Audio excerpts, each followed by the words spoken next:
자, 제 앞에 화면 볼게요. 오늘 마지막 시간 이어서 갈 거고, 자,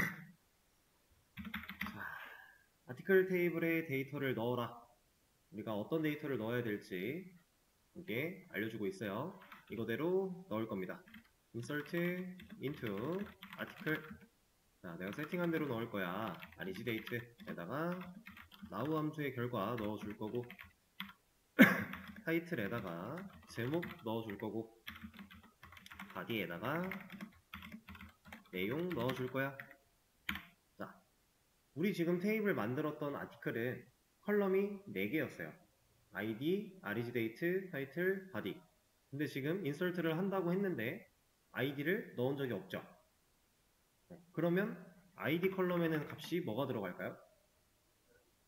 null 가능이고 디폴트 null로 되어 있을 거니까 실제로 null이 들어가요. 이렇게 null이 들어가 있습니다. 데이터 하나 더 넣으라고 하니까 하나 더 넣어볼게요. 똑같은 거. 자, 그러면 똑같은 거 2개 들어가 있겠죠? 자, 지금 보세요. id가 null인 데이터가 생성이 가능하다라고 하고 있어요. 실제로 우리가 눈으로 보고 있죠.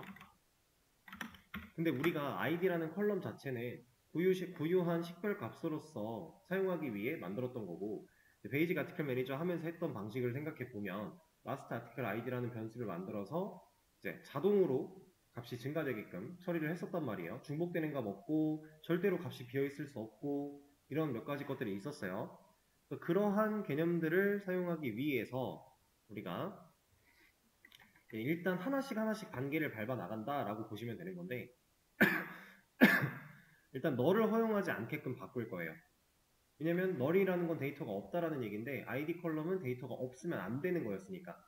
그래서 널이 불가능하게 할 거야 라고 수정을 한다. 테이블의 구조를 바꿀 거예요. 왜 테이블의 구조를 바꾸는 거예요? 컬럼이 가지고 있는 특징을 변경시키는 거니까. 이 컬럼은 테이블 거니까. 그래서 테이블의 구조 변경, alter 테이블을 사용해 줄 거고요. 아티클 테이블을 바꿀 건데, 기존에 있는 컬럼을 수정하는 거예요. 없던 컬럼을 추가할 때 add 컬럼이라고 하는 키워드를 사용을 했다라고 한다면, 지금은 이미 만들어져 있는 id라는 컬럼의 특징을 바꾸려고 하는 상황이니까 modify 컬럼이라고 합니다. 컬럼 수정할 거야. 자, 어떤 컬럼을? id 컬럼을. 자, 이 상태에서 데이터 타입 적어줘야 될까요? 얘는 적어줘야 돼요. 왜냐면 만약에 modify 컬럼을 통해서 id라는 컬럼의 데이터 타입을 없앨 수 있다라고 한다면, 그러면 add 컬럼이랑 테이블 만들 때 데이터 타입이 필수인 게 의미가 없잖아요. 그래서 여기도 무조건 넣어줘야 돼요. 안 넣어주면 에러 납니다. 그래서 int 넣어줄 거고요. 그 다음에 그동안에는 우리가 테이블을 만들 때나 add 컬럼을 할 때 데이터 타입까지밖에 안 넣었었는데, 이제 nonnull이라고 하는 친구 하나를 더 넣을 겁니다. 이 nonnull이라고 하는 얘가 널 안 돼 라는 의미예요. 그럼 이제 id라는 컬럼한테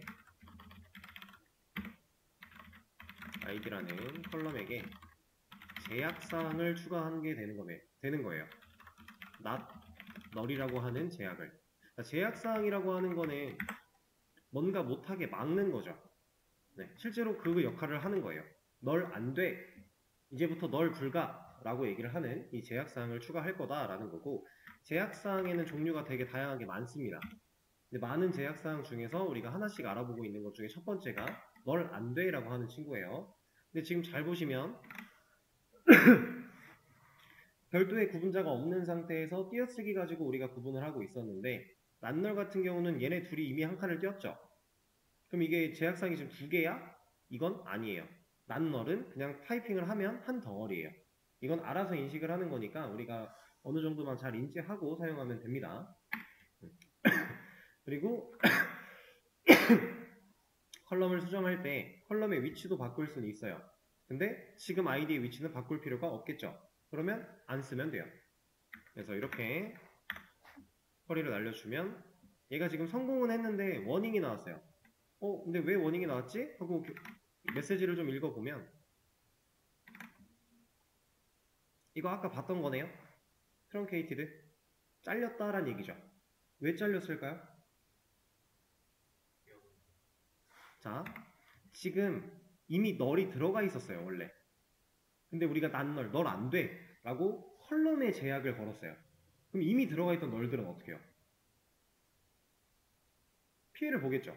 그 피해를 본 내용이 데이터가 잘렸다라고 표시가 된 건데, 자, 지금 조회해보면 얘네들은 이제 널이 아니라 0이 들어가게 돼요. 왜냐면 널이 가능했기 때문에 널이 들어가 있었던 건데, 널 안 되라고 했으니까 이거 더 이상 널을 가질 수 없네? 그럼 얘네 어떻게 해? 데이터 타입이 인트네? 기본값 0 일단 넣어놔. 이거밖에 안 되는 거예요. 그렇게 해서 0을 만들어 놓고요.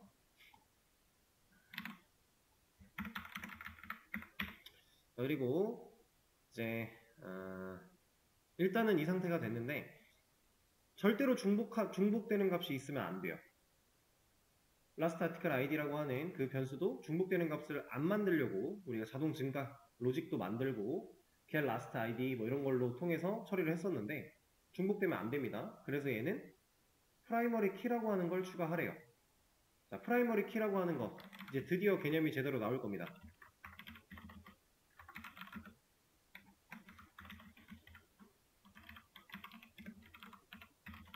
자, 이 primary key라고 하는 친구는 DBMS 안에서 주키 혹은 고유키 이런 식으로 이 명칭을 써요. 얘는 절대로 중복된 값을 가질 수 없다 라는 의미를 이미 갖고 있어요. 그러니까 이런 프라이머리 키라고 하는 얘도 제약사항의 일종인데 얘를 제약사항을 주게 되면 절대로 중복된 값을 가질 수 없다라고 하는 조건이 하나 걸리는 거고요. 거기에 하나 더 절대로 널이 들어갈 수 없다. 이것도 가져요. 그러니까 낱널이라고 하는 것과 중복된 걸 가지지 못한다라고 하는 이 제약사항 두 가지를 프라이머리 키를 부여한다면 둘 다 가질 수 있다는 얘기예요. 근데 얘네가 이것만 있느냐? 그렇지 않습니다. 얘네들은 제약사항을 거는 순간 이제 나중에 배우게 될 인덱스도 생성돼요.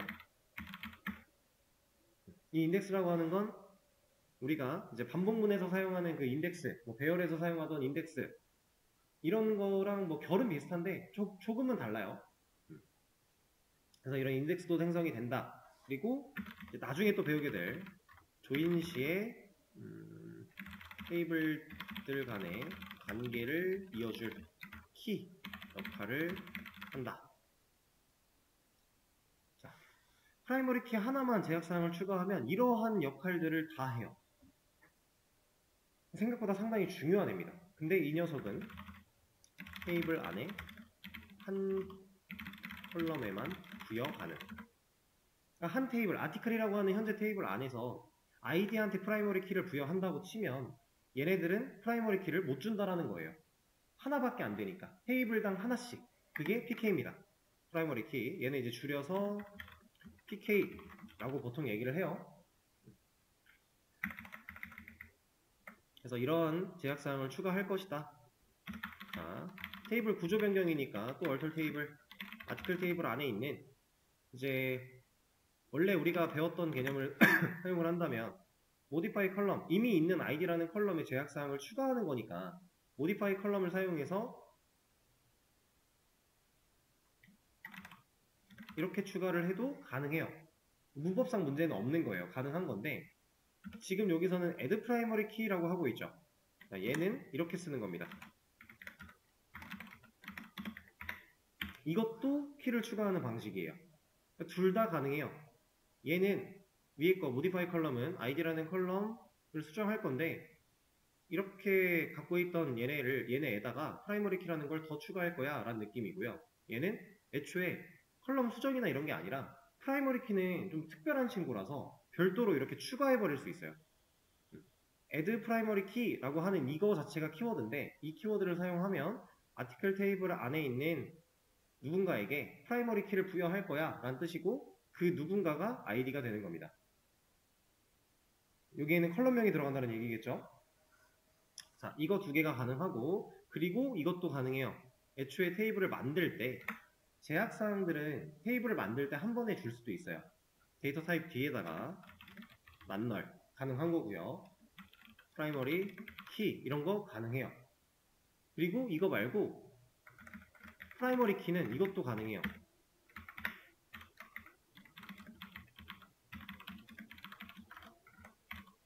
이것도 가능합니다. 키는 너무 특별한 존재라서 만들 수 있는 방식이 다양해요.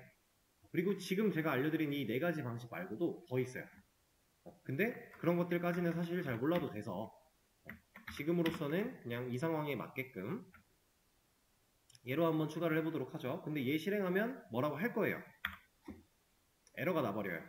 근데 왜 에러가 났나 하고 돌아가 보면 duplicate entry 0폴 key primary 라고 나오고 있어요. 간단하게 무슨 의미냐면 프라이머리 키로 지정을 했는데 값이 중복되고 있어 라고 하는 거예요. 중복된 값을 절대로 가질 수가 없는데 이미 얘는 중복된 값을 가지고 있는 상태잖아요. 0이라고 하는. 그러니까 얘는 중복된 게 있어서 프라이머리 키 못 줘. 안 돼. 라고 하는 겁니다. 그래서 0인 것 중에 한 개를 id를 1로 바꿀 거예요. 아까 해봤던 거죠. update article set id를 1로. 이때 지금 이 상황에서 날짜가 시간이 다르기 때문에 얘를 조건으로 부여하면 이 한 줄 골라낼 수는 있어요. 근데 굳이 그럴 필요가 없어요. 그냥 리밋 1 사용해서 위에 있는 거 하나 바꿔버리면 돼요. 그 다음에 테이블 조회. 자, 그러면 이제 하나 바뀌었죠? 그리고 0인 거를 2로 바꾸래요. 이제는 리밋이 아니라 웨어 조건을 사용할 수 있을 거고 여기가 0이네. 아이디를 2로 이렇게. 그 다음에 테이블 조회가 따로 없네요. 조회해보면 문제가 없죠. 이제 중복 안 돼요. 그 상태에서 얘를 다시 한다. 이렇게. 이제는 성공했죠. 문제가 없다란 얘기입니다.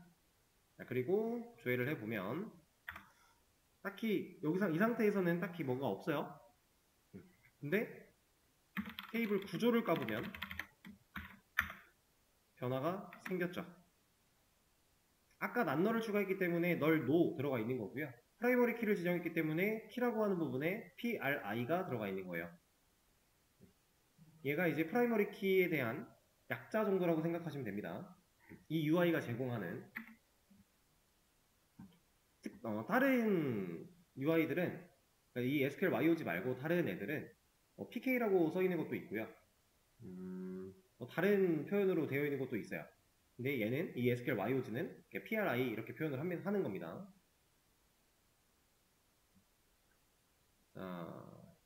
그리고 그 다음 ID 컬럼에 오토 인크리먼트를 건다라고 했는데, 자, 오토 인크리먼트라고 하는 게 뭐냐면 이것도 제약사항의 일종입니다. 근데 얘는 오직 PK로 지정된 컬럼에만 부여 가능한 제약사항이에요. 그러니까 지금 현재 우리 상태에서는 ID 컬럼한테만 줄 수 있다라는 얘기죠. 그리고 얘는 어떤 기능을 하냐면 1부터 자동으로 넘버링을 해준다.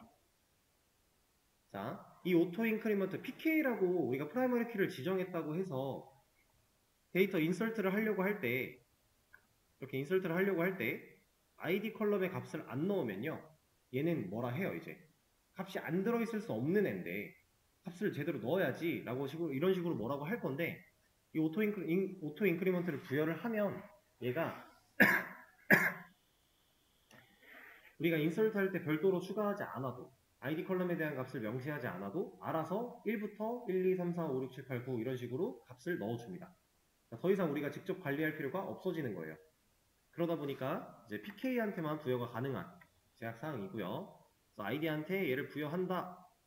자, alter table article. 여기서는 modify 컬럼을 사용합니다. ID int null auto increment.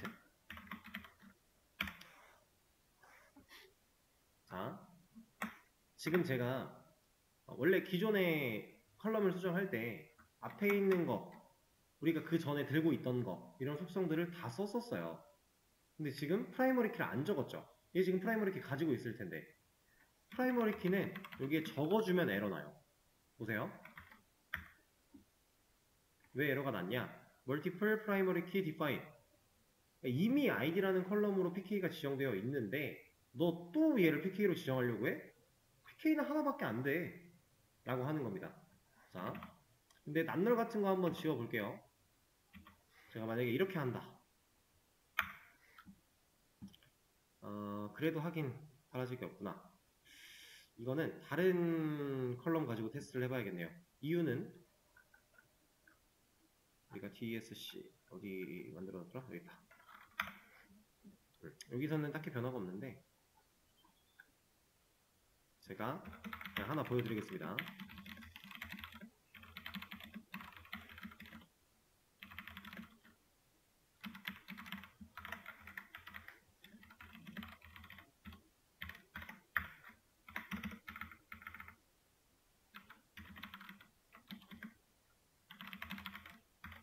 자, 지금 타이틀이라는 컬럼에 낱널을 부여를 잘 한 상태고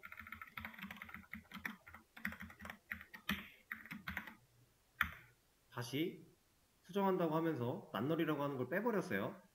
얘는 낱널이 되어 있을까요? 빠졌을까요?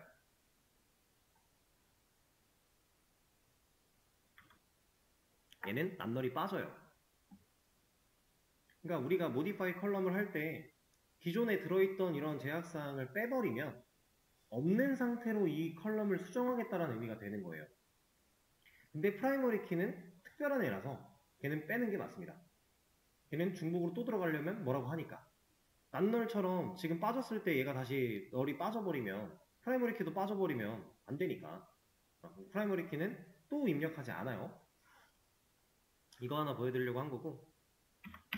그리고 방금 전에 이 상황에서는 낱널이 빠지지 않았던 이유는 프라이머리 키 지정이 됐기 때문이에요. 그럼 어차피 낱널은 당연히 필요한 얘기니까. 그래서 어쨌든 이제 얘는 낱널을 가지고 있어야 되죠. 안 빠지겠지만 얘를 뺀다고 해도 달라지진 않겠지만 넣어주는 게 맞습니다. 그리고 오토 인크리먼트 이렇게 해준다. 자, 성공을 했어요. 그럼 이제 DSC로 다시 구조를 확인해 보면 이 오토 인크리먼트라는 녀석은 여기에 들어와요. 엑스트라에.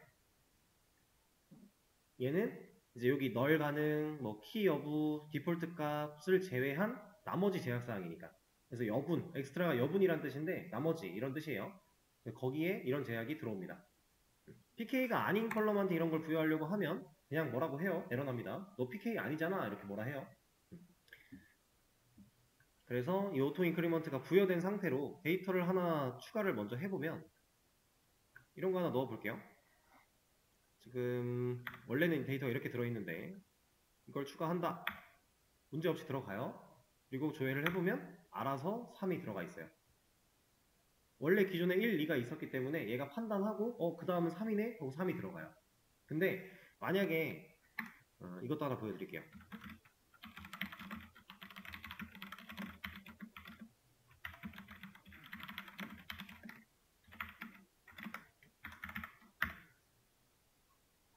자, 이러면 1, 2, 3이 아니라 0, 2, 3이죠.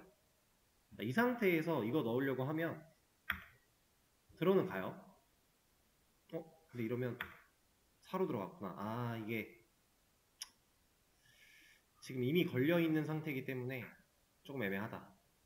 제가 뭘 보여드리고 싶었냐면 오토 인크리먼트를 걸 당시에 만약에 아직 안 걸어있던 상태라고 했을 때 이렇게 데이터가 들어가 있었어요. 예를 들어 그리고 나서 오토 인크리먼트를 걸고 데이터를 추가하려고 하면 이거 가지고 뭐라 해요. 왜냐면 오토 인크리먼트는 1부터 시작을 해야 되는데 지금 얘 입장에서 1이 없잖아요.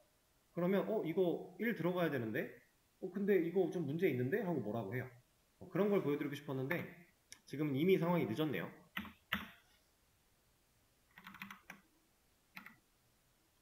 근데 뭐 앞으로는 우리가 테이블을 만들 때 애초에 제약사항을 다 걸어놓고 만들 거라 크게 신경 쓰지 않아도 되는 부분이긴 합니다.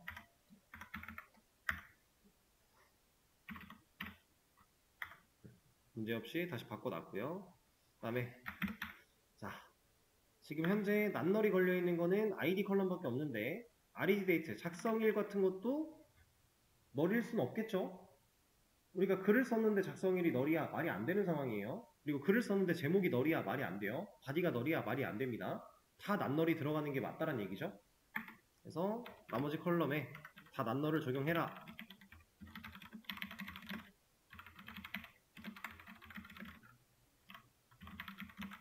이때도 마찬가지 타입 적어줘야 되고요. 그 다음에 낱널, 추가할 제약사항, 그리고 타이틀, 바디, 타입은 가차의 100, 여기는 텍스트. 이렇게 우리가 세미콜론 마침표 잘 찍었기 때문에 한 번에 실행해도 문제가 없습니다. 자, 그리고 나서 구조 다시 보면 다 낱널 잘 들어가 있죠. 자, 이쯤에서 이거 하나 더 알려드릴게요. 제약사항이라고 하는 건요, 뭔가를 못하게 막는 행위라고 생각을 하시면 되는데, 자, 제약사항이 많다라는 건 뭘 의미해요? 개발하기 까다롭다를 의미해요. 뭔가를 못하게 하는 게 많으니까. 지금 DBMS에서 제약사항이 많이 걸려 있으면 얘는 이제 자바랑 유사해지는 거예요. 자바는 제약사항이 많은 언어입니다, 실제로. 그래서 데이터 타입이나 이런 거 되게 깐깐하죠. 절대로 어길 수 없는. 유일하게 어길 수 있는 방식이 오브젝트밖에 없고. 근데 오브젝트는 우리가 쓸 때마다 형변환해야 되고 이런 거 불편함이 많은 친구인데, 제약사항이 많으면 자바랑 비슷한 결로 느끼시면 돼요. 근데 그렇다는 건 유지보수하기 편하다라는 얘기겠죠. 개발하기 까다롭다라는 건 그만큼 지켜야 될 게 많아서 힘든 건데, 많이 지켜놓으면 나중에 분석하고 관리할 때는 편하다. 근데 웹은 우리가 유지보수할 일이 더 많다. 개발이야 처음에 만들어 놓고 끝이지만 유지보수는 끊임없이 해야 된다. 그래서 우리는 추구할 수밖에 없다. 제약사항이 많은 거를. DB도 마찬가지입니다. 제약사항은 많으면 많을수록 좋다. 근데 조건이 하나 있어요. 그냥 많으면 좋은 게 아니라 현재 상황에서 필요하지 않은 제약사항은 논외. 진짜 아무런 의미 없는 제약사항은 논외예요. 있으면 안 돼 이런 거는 넣으면 안 되겠죠? 당연히 안 되는 겁니다. 그러면 이런 상황, 있으면 좋고 없어도 상관없는 상황일 때는 제약사항을 넣는 게 맞다. 이렇게 생각하시면 돼요. 제약사항은 이렇습니다. 제가 이 타이밍에 이걸 왜 알려드렸냐면, 다음에 추가할 제약사항이 있어도 되고 없어도 되는 애예요. 그게 뭐냐? unsigned라고 하는 속성입니다. 이 unsigned는 간단하게 음수 안 돼 라는 뜻이에요. 우리가 지금 id라는 컬럼이 int죠. 정수예요. 그럼 음수, 0, 양수 이렇게 포함한 게 정수잖아요. 그렇죠? 근데 그 중에서 음수 불가를 의미하는 거예요. unsigned는. 근데 이미 id 컬럼에는 오토 인크리먼트가 들어갔기 때문에 1부터 자동 넘버링 되고 있죠.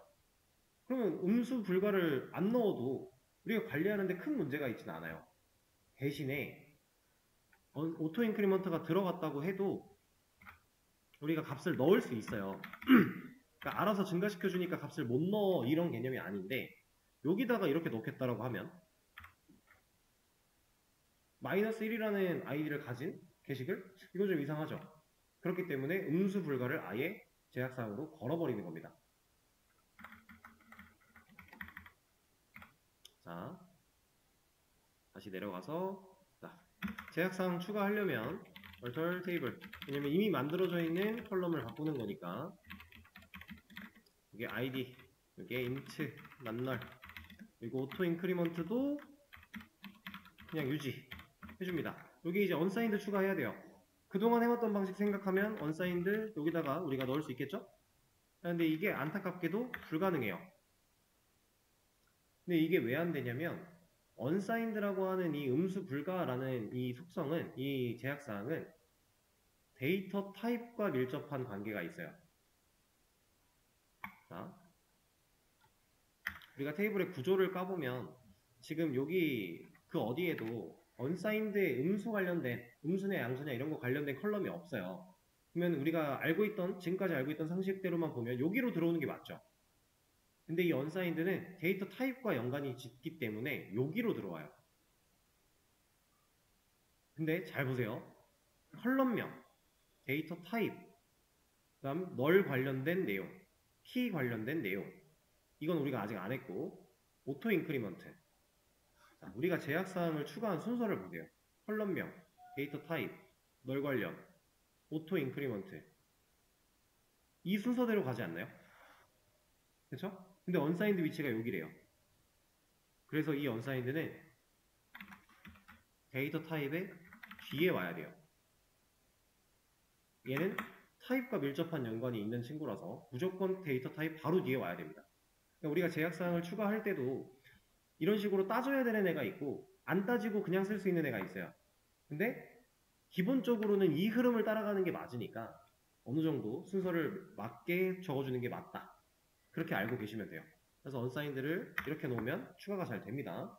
그리고 나서 구조를 까보면 여기에 들어와 있죠. 이렇게. 자, 그러면 이제 컬럼을 또 하나 추가하라고 하네요. 작성자라고 하는 컬럼을 타이틀 컬럼 다음에 추가를 해라. 그러면 일단 add 컬럼 해줘야겠죠? 그래, add 컬럼. 라이터라는 이름으로 만들어야 되고, 얘는 작성자라는 얘기는 문자가 들어가야 되니까 가차 같은 거 써주면 될 거고요. 크기는 한 20 정도. 그리고 나서 따로 제약사항 같은 거 얘기 없고 그냥 타이틀 컬럼 다음이래요. 애프터 타이틀 해주면 되겠죠? 그리고 다시 테이블 구조 보면 지금 라이터라고 하는 게 타이틀 다음에 잘 만들어졌어요. 제약사항 안 넣었으니까 널 가능, 그 다음 디폴트 값 없고 키도 없고 이런 거 없죠?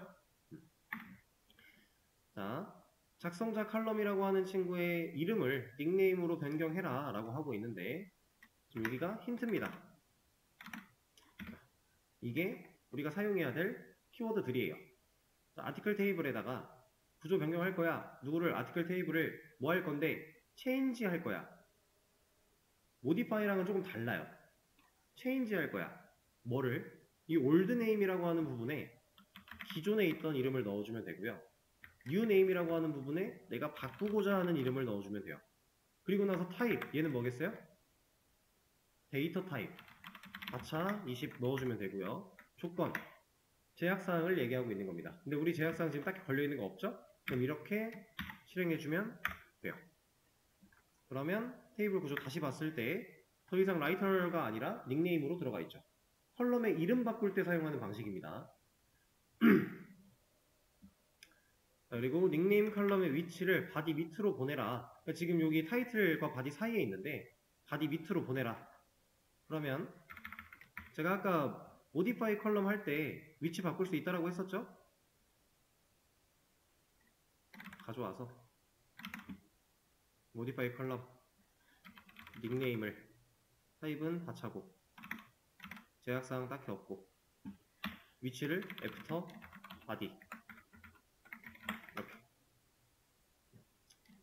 그러면 다시 구조 까봤을 때 바디 밑으로 잘 가있죠.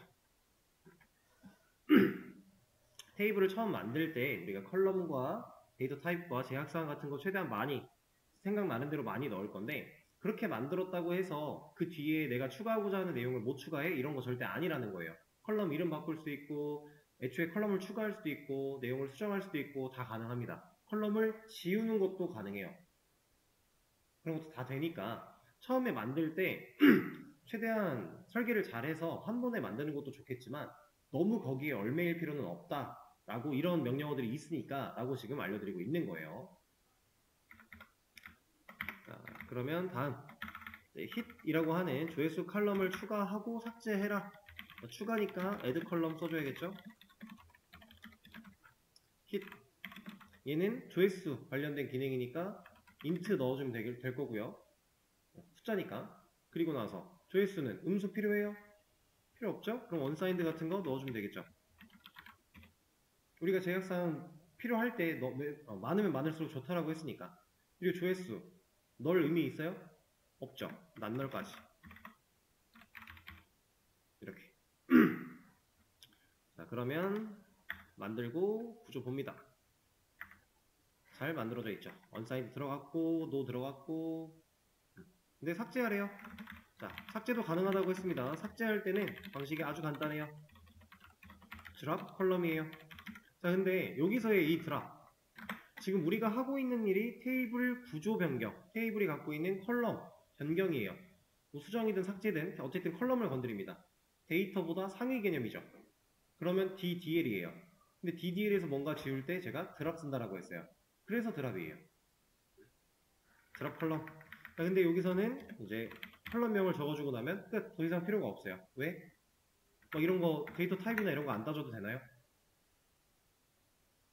왜 안 따져도 될까요? 이유가 있거든요. 애초에 한 테이블, 아티클이라는 테이블 안에서 hit이라는 이름을 가진 컬럼은 얘가 하나밖에 없어요. 컬럼명이 한 테이블 안에서 중복될 수 없다 그랬으니까. 그러면 이런 데이터 타입이나 제약사항 같은 걸 따져서 누군가를 콕 집어낼 필요가 없다란 얘기예요.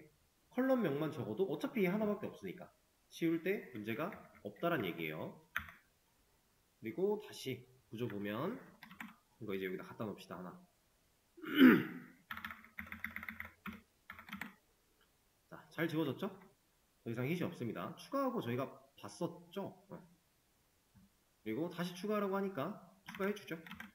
이런 삭제 같은 거 연습해보는 문제인데 여러분들은 이제 개념 DBMS에 대해서 깊게 배우는 수업이 아니기 때문에 제가 그냥 설명드리면서 쭉 하고 넘어가는 거예요. 그 다음에 비어있는 닉네임을 채워 넣기. 자, 비어있는 닉네임이 뭐냐면 우리가 없던 컬럼을 만들어낸 거니까 당연히 데이터가 안 들어가 있을 거잖아요. 이 자리에다가 데이터를 좀 넣어보자 라는 얘기예요. 근데 무명으로 넣어라. 자, 업데이트죠?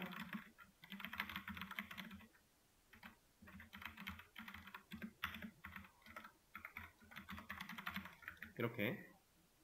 자, 근데 여기서 그냥 해도 다 똑같은 결과니까 상관없겠지만 좀 더 디테일하게 써보자면 왜요? 닉네임 is null. 닉네임 컬럼이 가진 값이 null인 애들. 이렇게. 그리고 다시 조회. 그럼 이제 무명절 들어가 있고요. 이때부터 이제 데이터 추가하는 거 한 4가지 정도 있는데 얘네들은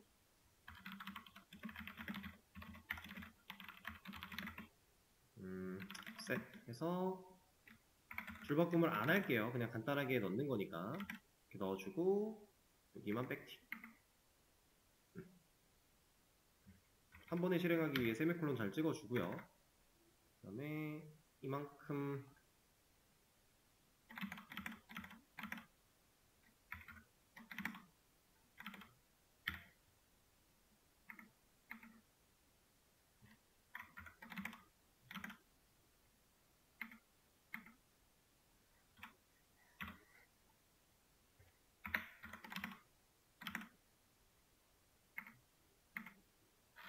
자 이렇게 그리고 한 번에 실행해 주겠습니다. 어차피 주석은 안 읽을 거니까. 자, 그러면 데이터가 4개가 들어가 있는 상태 셀렉트를 해보면 잘 들어갔죠? 자, 이 상태에서 이제 또 개념들을 배워 나갈 건데 조회수가 가장 많은 게시물 3개를 보여줘라 라고 하고 있어요. 그럼 조회수 쪽 보시면 가장 많은 거 누구예요? 100, 그 다음이 55, 그 다음이 10이네요. 두 개 동일하죠? 그러면 얘가 나오든 어쨌든 이렇게든 아니면 이렇게든 3가지가 묶여 나와야 돼요. 자, 우리가 지금 아티클 테이블을 그냥 조회했을 때 이런 데이터 지금 8줄이 나오고 있는데 이 데이터 8줄 중에서 3개만 보여줘야 돼요. 그러면 지금 오늘 수업에서 나왔던 내용 중에 쓸 수 있는 게 하나가 있어요. 8개를 다 보여줄 게 아니라 3개만 1개를 지정한다는 얘기예요. 3개로 리밋. 네, 리밋을 사용해서 1개를 지정해서 3이라고 하는 숫자를 넣어주면 select from 아티클인데 리밋 사용해서 3이라고 하면 그냥 위에서부터 3개만 나와요. 실제로 우린 지금 3개만 보여줘야 되니까 일단 리밋을 쓰는 거예요. 근데 조회수가 가장 많은 애로 3개가 나와야 되죠. 그럼 조건이 필요하다는 얘기입니다. 자, 이제 조건이 필요한 게 아니라 자, 이 상황에서 지금 얘네가 데이터가 1부터 아이디가 1부터 8까지 존재하는데 이렇게 나오고 있는 이유가 있어요. 그러니까 뭐 1 나오고 3 나오고 2 나오고 4 나오고 이런 느낌으로 나오는 게 아니라 1부터 8까지 순차적으로 잘 나오죠. 이 이유가 있어요. 이 이유가 일단 데이터를 몇 개 넣은 애들이 밑으로 쌓이니까 일단 이것도 첫 번째. 근데 이거 말고도 이유가 있습니다. 얘는 pK를 기준으로 오름차순 정렬을 기본으로 해요. 우리가 정렬이라고 하는 키워드를 사용해서 정렬을 뭔가 특별하게 하겠다라고 안 하면 테이블이 가지고 있는 pK를 기준으로 그냥 내림차순 정렬을 하는 게 원래 일반적이에요. 근데 이제 이것도 좀 착오가 있을 수 있는 게 처음에 우리가 했던 방식대로 뭐 213 이런 식으로 들어가 있었다. 그러면 얘는 213, 4, 5, 6 이렇게 나올 수도 있어요. 왜냐면 pK가 지정되기 전에 값이 고정되어 있었던 거니까. 근데 pK도 잘 주고 오토 인크리먼트도 잘 주면 pK를 기준으로 오름차순 정렬을 기본적으로 합니다. 근데 얘가 조회수 기준으로 큰 거부터 나오려면 큰 거부터 작은 순으로 내려가면 이거 내림차순이잖아요. 그러려면 지금 반대가 돼야 되는 거 아니에요, 상황이?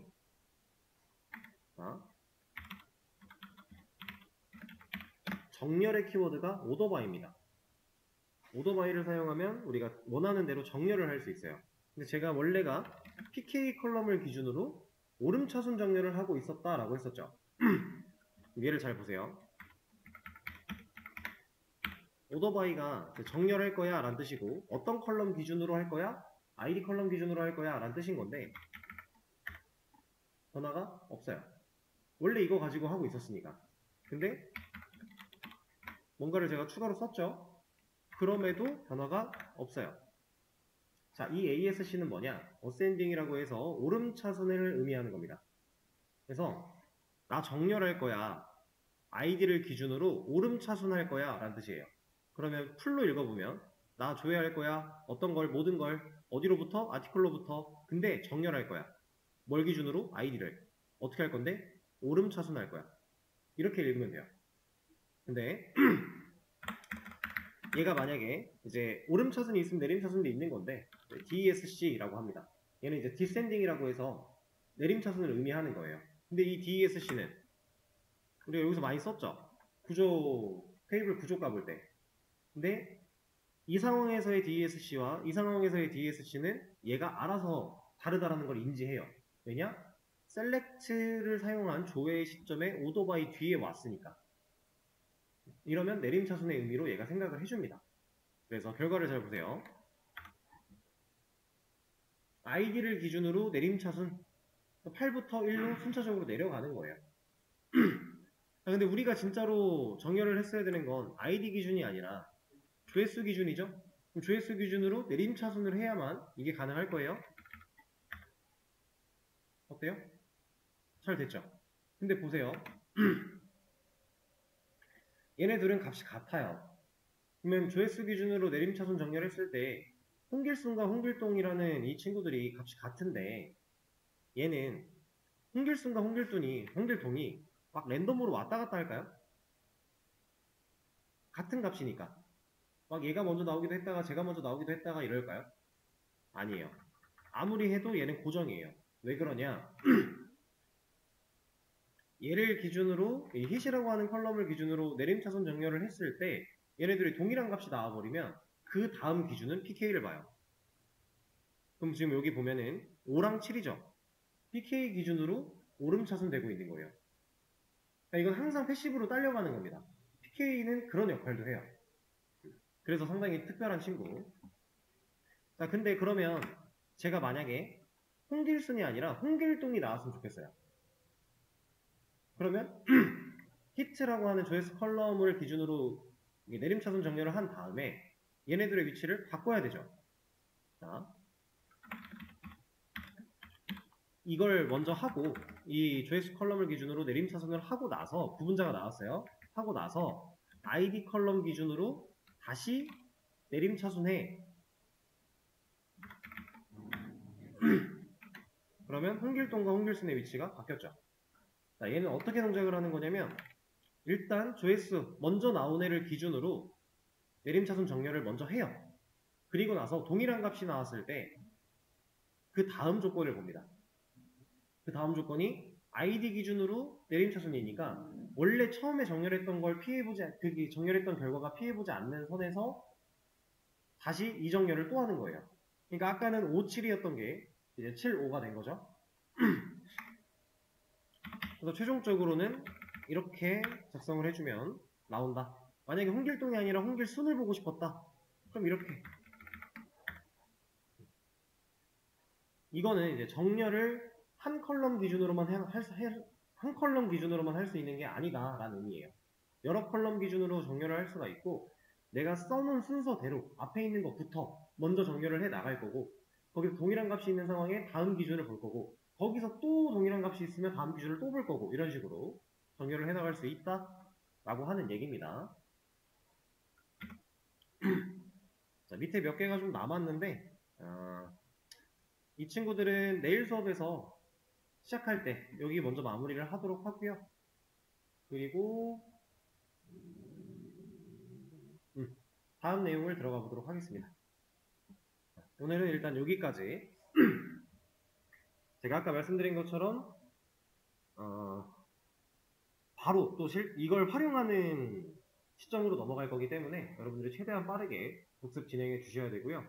그리고 주말 같은 시간이 생겼을 때 저희가 매일매일 수업이 있는 상황이다 보니까 평일에 시간을 아무리 내도 내가 시간을 내기가 좀 힘들어 라고 하시면 몰아놨다가 주말에라도 공부를 좀 바짝 많이 하셔야 돼요.